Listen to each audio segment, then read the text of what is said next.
India மேலே America போட்ட 25% வரி இப்போ 18% ட்ரம்ப் மாற்றிருக்காருங்க. திடீர்னு எப்படி இப்படின்னு பார்த்தா வர்த்தக ஒப்பந்தத்தோட ஒரு பகுதியாக ரஷ்யா கிட்டேருந்து எண்ணெய் வாங்குறத இந்தியா நிறுத்த போகிறதுக்கு சம்மதம் சொல்லிட்டாங்கன்னு சொல்கிறாரு.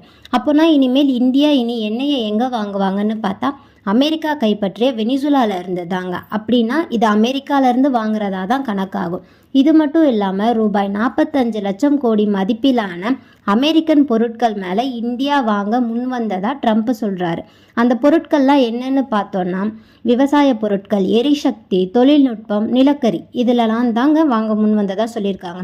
இது மட்டும் இல்லாமல் இந்தியா அமெரிக்கா மேலே போட்ட வரி மற்றும் வர்த்தக தடைகளை பூஜ்ஜியமாக குறைக்கிறதா சொல்லியிருக்காங்க.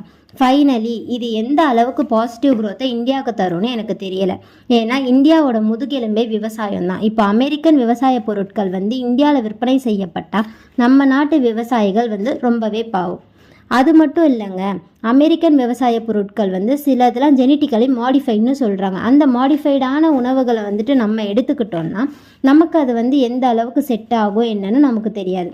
கடைசியாக ரஷ்யா கிட்டேருந்து எண்ணெய் வாங்குறது தாங்க. அமெரிக்கா சொல்லிட்டாங்கன்னு சொல்லி நம்ம இப்போ ரஷ்யா கிட்டேருந்து வாங்குகிற எண்ணெயை நிறுத்திட்டோம்னா நமக்கும் ரஷ்யாவுக்குமான இடையில் இருக்கிற அந்த நட்பு எந்த அளவுக்கு திரும்ப நீடிக்கும்னு எனக்கு தெரியலை.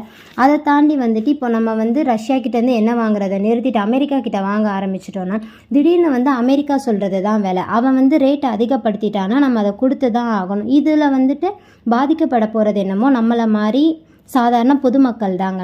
இதை பற்றின உங்களோட கருத்து என்னன்னு சொல்லுங்கள். ஆல்சோ நான் எதனா தப்பாக சொல்லியிருந்தா அதையும் சொல்லுங்கள்.